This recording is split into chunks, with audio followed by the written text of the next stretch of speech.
Patriotic comrades, listen carefully. One of the Caribbean's greatest healthcare institutions has been driven to the brink.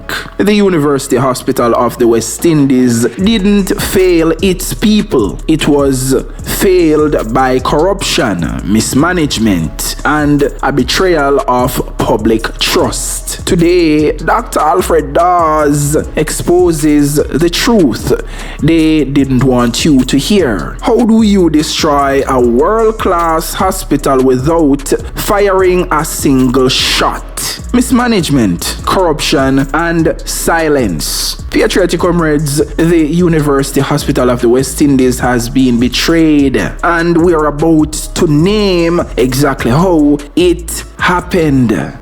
Welcome to the first episode of what promises to be a critical conversation about one of our nation's most vital institutions.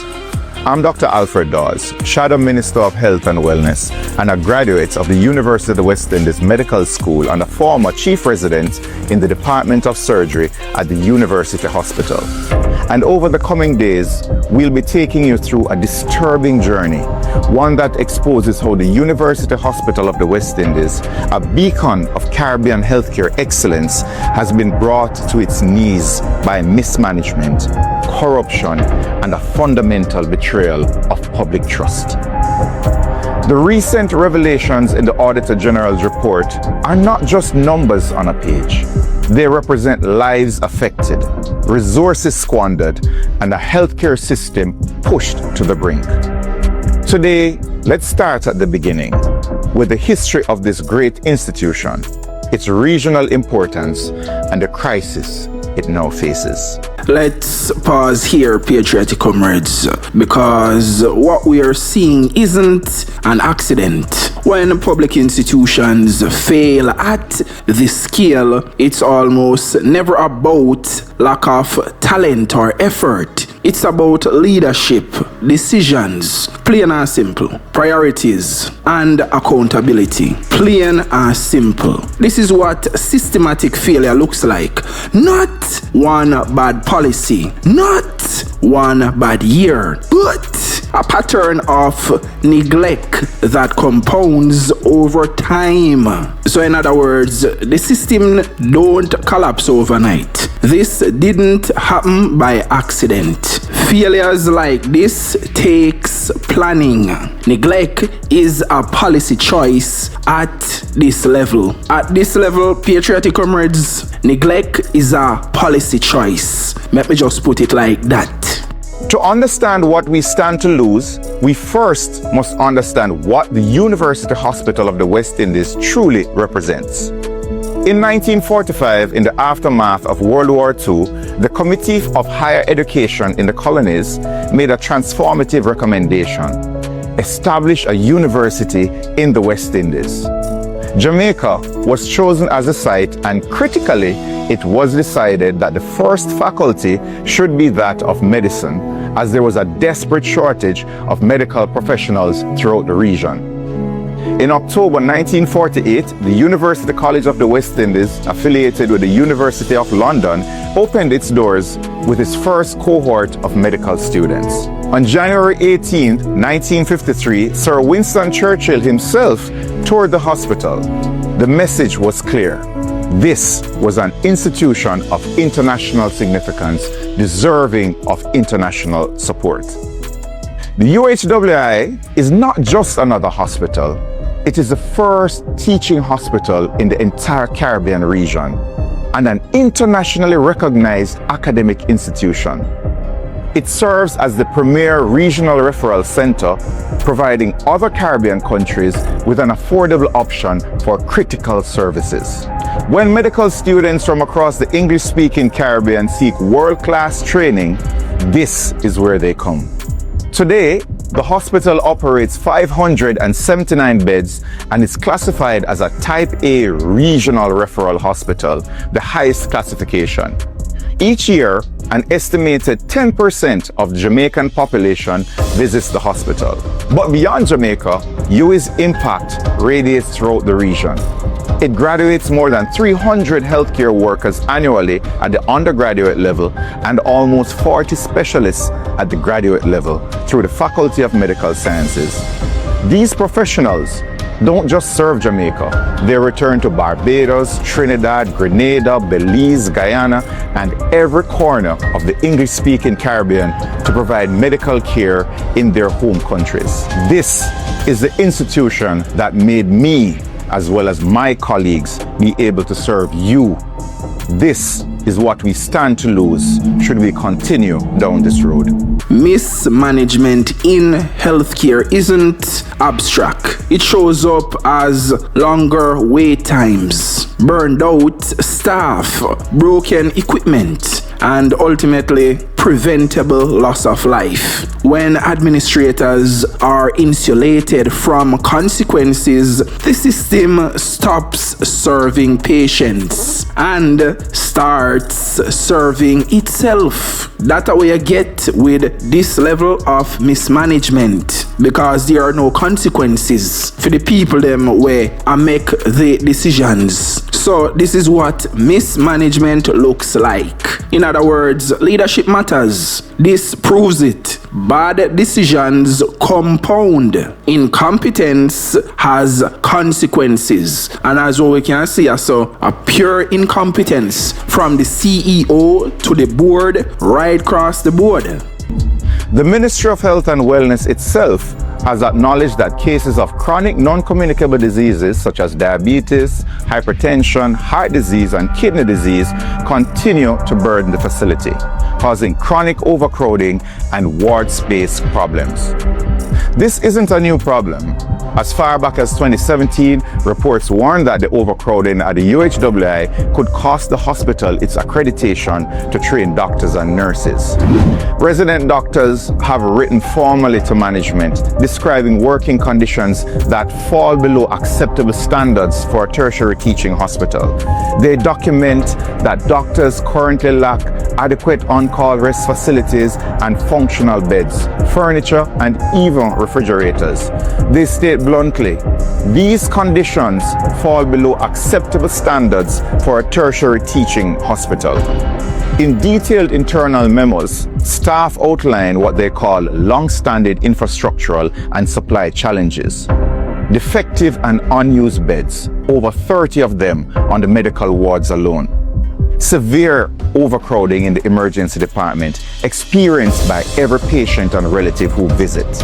And this happens despite available ward spaces.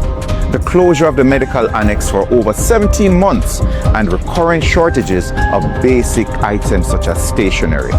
There are periodic shortages of essential medications and an inconsistent availability of blood tubes and IV fluids. Critically inadequate supplies of something as simple as betadine contribute to contaminating blood cultures and prolonged admissions due to inadequate antibiotic coverage. There are shortages of contrast and injector syringes in the radiology department, affecting the ability to get CAT scans. Consultants themselves have raised serious concerns about procurement priorities, writing, "Despite the lack of basic equipment and supplies, there seems to be a strong motivation by the hospital management to procure items that have not been requested by senior medical staff." They describe expensive imaging equipment purchased or leased without the requisite plans for regular maintenance, and note that even when equipment exists, restricted access to portable x-rays and insufficient access to C-arms in the operating suite is not being facilitated in an equitable manner. Corruption in public health doesn't always mean envelopes of cash. Often it's contracts without oversight, appointments without merit, and silence where there should be scrutiny. And the most dangerous corruption, when incompetence is protected because it's politically convenient. As what we see, the PR and the whole Tufton response to all of this, I do. Clearly, them are protect incompetence and nobody now get hold accountable. Man gone for 3 months vacation, paid vacation, when he should be fired. Instead they fire him, they reward him with 3 months paid vacation. Corruption isn't always loud. Some scandals wear suits. This is protected failure. Power without oversight is dangerous, patriotic comrades. Don't make you go over on ahead. Meanwhile, they report that our work is being hampered by a lack of basic items such as air conditioning within the main operating theatre, defibrillators, and the provision of basic gases. They add that frequent calls by the consultants are largely being ignored. On accountability, consultants raise the alarm that UHWI is a fee-collecting entity for radiology services and pharmacy retail. Yet, no definite accounts with respect to hospital income from these activities seem to be forthcoming. Only rough estimates seem to be provided in reports by the hospital management, despite the presence of a billing office and an accounting department at the hospital. They wrote, "This raises questions regarding the financial and accounting practices of the hospital." Consultants also requested basic transparency. The consultants wish to have further information regarding what the procurement process entails. For example, who are the persons responsible for generating the needs list that guide the procurement process? Information is required regarding whether members of staff, such as the consultants, have any say in what items are required and hence ordered. Are the procurement documents available as public records, past and present? Let's talk about the betrayal of public trust. The public didn't fail this hospital. Nurses didn't fail this hospital. Doctors didn't fail this hospital. The betrayal happened at the governance level. When citizens fund an institution with their taxes, transparency isn't optional. It's a moral obligation. This is a total breach of trust. The public paid for better. Trust once broken is hard to rebuild. This institution belongs to the people, not to the board, not to the CEO, not to the procurement officers. This is a friend and company business. This is the people's business. Regarding clinic space, staff documented that there is a persistent shortage of functional clinic spaces at least 3 days per week. Several clinic cubicles are non-functional and some also lack working computers. With the recent addition of structural cardiology and stroke clinics, existing clinic space is no longer adequate to effectively accommodate patient volumes. The Department of Medicine residents stated, "We must state clearly that it is unreasonable and unsafe to expect staff to continue under these conditions for another month." These are not the words of politicians. These are the words of the people on the ground, consultants, residents, and interns, documenting in black and white how failing infrastructure and ignored complaints are putting patients and staff at risk. This is where we arrive at the heart of the crisis. It's not just that UHWI needs more resources, it's that the resources that have been allocated are not being used properly, transparently, or in the best interests of patients and the institution. Patriotic comrades, let's look at the political responsibility. So this is where politics can't hide behind bureaucracy. Policy creates outcomes. Appointments create culture. So in other words, patriotic comrades, if you set a culture of appointing your friend and company, then you're gonna have results like this. So if a culture is already established and embedded at the UHWI, this will always be the outcome. Because appointments creates the culture. Leadership sets the tone. Everything rise and fall with leadership. You can't campaign on healthcare excellence, Tufton, while quietly presiding over healthcare decline. Tufton, political accountability is a must. Someone signed off on this. These outcomes have names. Policy creates reality. Accountability doesn't vanish in office. The Auditor General has now confirmed what staff have been saying.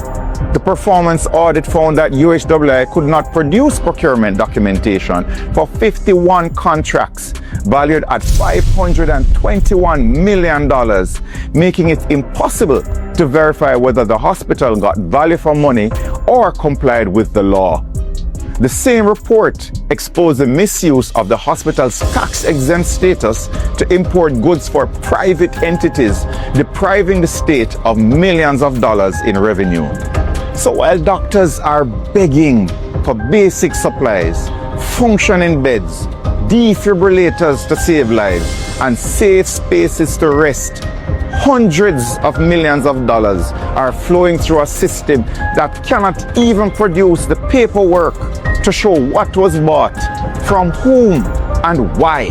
Notice how long this went unaddressed. Silence in politics is rarely neutral. It usually protects someone in power, like i.e. your health minister, for example. If this were a private company failing this badly, there would be resignations left, right, and center. People would be immediately replaced if this was a private sector. However, in public life, accountability shouldn't be a lower standard. And all of this happened with the silence and complicity of everyone who was involved. Silence is a decision. No outrage tells its own story. Who benefits from quiet? Who benefits from quiet? Delay is a tactic. When a hospital designed for 579 beds is admitting 120 to 150 emergency patients per day, what does that look like? It looks like patients lying on trolleys in hallways, family members standing for hours because there are no chairs, nurses trying to monitor multiple critically ill patients simultaneously because the wards are overflowing, and doctors making impossible decisions about who gets the limited ICU beds available and who they must let die. The UHWI does not exist in isolation. It's a part of the University of the West Indies, which serves 18 English-speaking countries and territories in the Caribbean. UWI is consistently ranked among the top universities in the developing world, and its medical faculties are central to training the region's healthcare workforce. When UHWI struggles, when it loses credibility to procurement scandals and governance failures, it doesn't just affect Jamaica. It affects the reputation of UWI. It affects the ability of Caribbean medical graduates to secure residency positions internationally. It affects the willingness of international partners to collaborate on research. It affects everything. Let's look at the specific impacts on healthcare. 1. Patients pay the price. 2. This isn't theoretical. 3. Lives are affected here. 4. Healthcare failure is human failure. They told you UHWI was a symbol of excellence. What they didn't tell you is how mismanagement and corruption brought it to its knees. Patriotic comrades, this isn't rumor. It's documented failure. Dr. Alfred Dawes breaks it all down, and the truth is disturbing. When this institution is compromised by corruption and mismanagement, every country in the Caribbean suffers. You cannot restore public trust with more press releases, panels with obscure terms of references, and ribbon-cutting ceremonies. You need systemic reform. Today, we stand at a crossroads.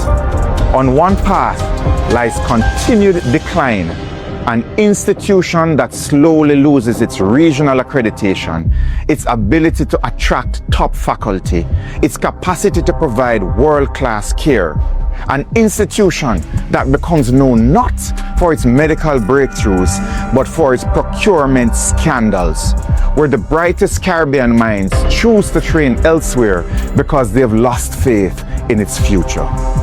On the other path lies renewal, but only if we demand accountability, transparency, and fundamental reform. Only if we insist that those responsible for the failures detailed in the Auditor General's report face consequences. Over the coming days, we'll dive deeper into each aspect of this crisis. In the upcoming episodes, we'll examine the HR crisis, staff complaints, controversial transfers, shortages in critical departments, and what it all means for patient care. In subsequent episodes, we'll explain exactly how procurement fraud works, who benefits, and why it is so hard to detect. We'll trace the networks of influence that have allowed this to happen. We'll provide a detailed analysis of the Auditor General's findings, and ultimately, we'll present a roadmap for saving the UHWI. I'm Dr. Alfred Dawes. Thank you for watching. Patriotic comrades, final thoughts. This isn't about party loyalty. Some don't want to labor right at about, we not take set on Tufton, we not take set on wholeness on the JLP. Hey, shut the hell up. It's about institutional survival. A society is judged by how it treats its sick and vulnerable. Right now, this record is deeply troubling. The real question isn't whether this crisis exists. The evidence is clear. The question is, who is willing to take responsibility? You can't take responsibility if you are the CEO and you're gone on leave. Everything rise and fall with leadership. You don't absolve yourself from responsibility under the illusion that, we don't want there to be any form of undue influence, so we send him on 3 months leave. No, that's crap. That's BS. The CEO must take accountability and responsibility. Him don't get come back in at the position 3 months after nothing happened. In a work so. This didn't have to happen, and it didn't happen alone. The truth is uncomfortable. But now the question is, who answers?